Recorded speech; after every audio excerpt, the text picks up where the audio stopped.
Hello and welcome to Spare Change Podcast. Today, I'll be talking about Sam Bankman Fried and his association with FTX and its ultimate collapse.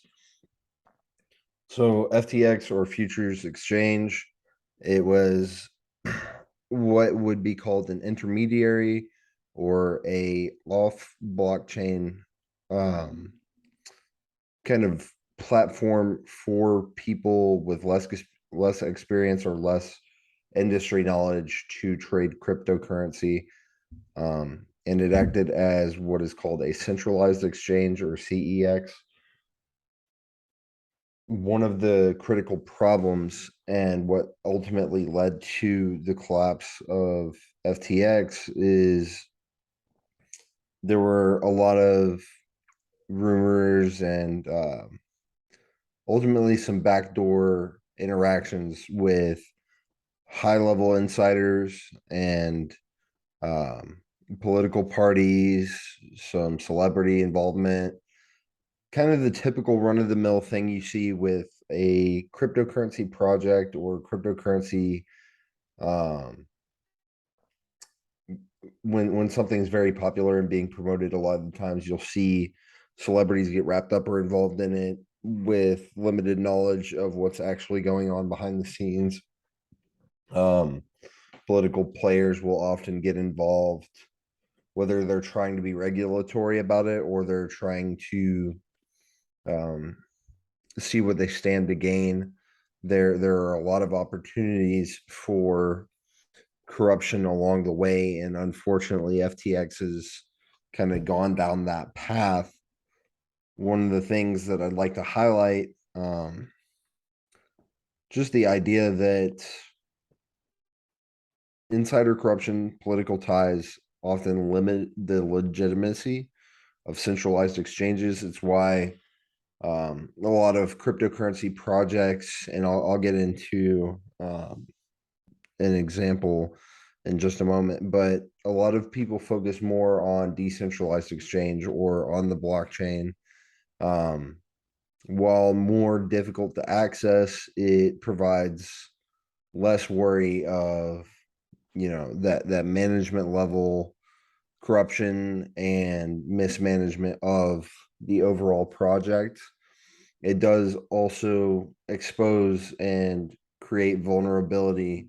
So decentralized exchanges often don't have the same protections that, say, a traditional or centralized exchange would. And one of the attractive things about a decentralized exchange is exclusivity. And while prices aren't being driven as high, or interactions with the currency aren't as frequent, a lot of traders find confidence in knowing that they have kind of that first foot in the door and they're in something exclusive uh, that's not being uh, highlighted or regulated in the same way that a more centralized project would be.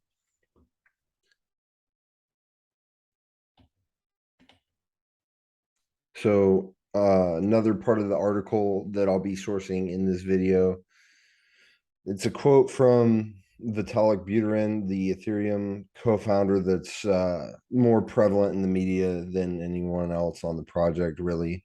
Um, his kind of figurehead statement on this situation is that many people in the Ethereum community see the situation as a validation of things they believed already, that centralized anything is by default suspect, meaning that when you focus on a centralized exchange, there is already that inherent risk of insider corruption and the idea that it can be a ploy to make money on the backs of novice investors who don't have trade experience and access to information that's being passed around behind the scenes.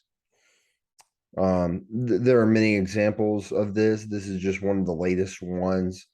I figured I'd take time to highlight kind of some of those key examples, like why did FTX collapse? Like why did a $32 billion cryptocurrency exchange just fall apart? And a lot of that was money moving around behind the scenes, people being very dishonest about what exactly the capabilities were, what exactly the um actual intent behind the entire project was.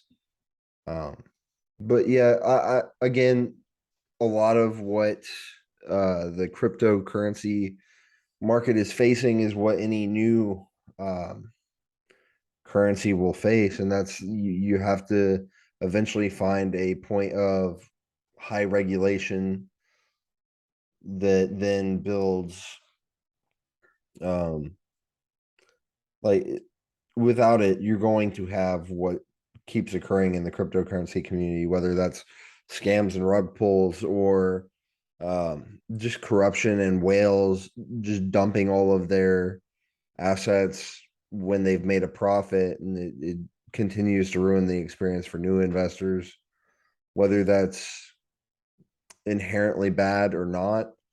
It affects a lot of the perspective on what cryptocurrency looks like in a modern day economy. Um, I think that there's a lot of very strong opinions, both for and against cryptocurrency.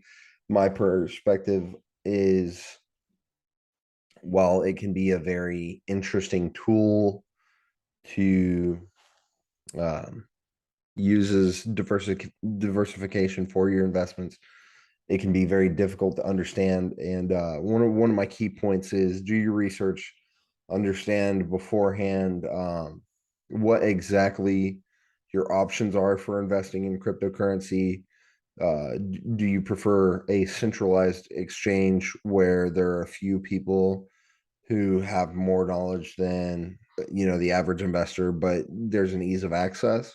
Or do you prefer more of a decentralized exchange where it takes more knowledge and experience to get into, but there's also less kind of restrictive and like micromanagement of what you're getting involved in? um and again, there are many ways that we could chop that up, but one of the main points that I'd like to make is,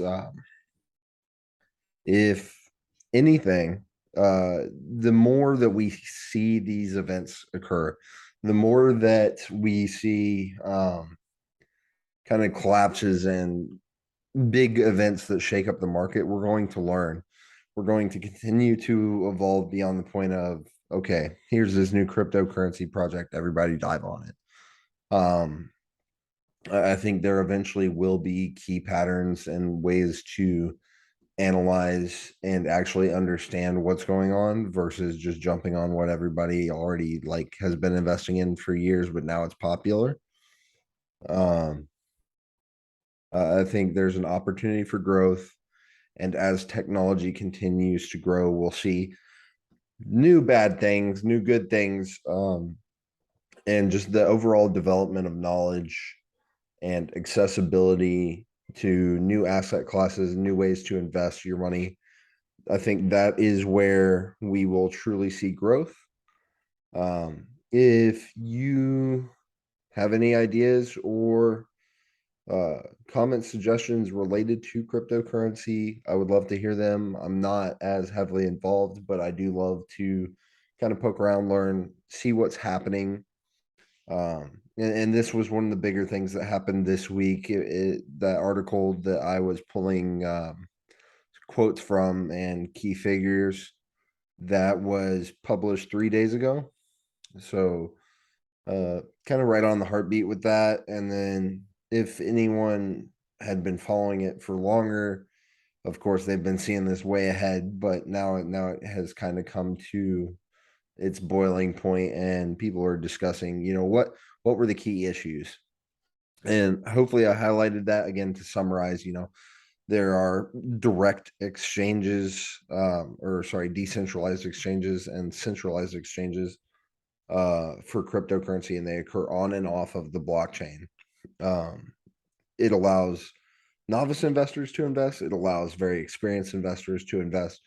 People with knowledge, obviously, they feel that they're winning out when they see that, the little guys got screwed in a centralized exchange. But it could go either way. Um, Obviously, decentralized exchanges, they don't see uh, the same market growth as, say, when they're being traded in an off-market exchange. So I think the economy, or the, trying to think of a way to word this, the ecosystem between centralized exchanges and decentralized exchanges, I think it's cohabitative, and that people need to understand there is space for both. Whether that is immediate and only immediate, or if it is long term, that's yet to be seen. People are developing on both ends, so definitely excited to see the future for cryptocurrency. Just so happens this was negative news, but there are some key points and information to take from it. Hopefully you've learned something today. I know I did. Have a great one. Like, follow, and share if you have enjoyed this episode, and have a great day.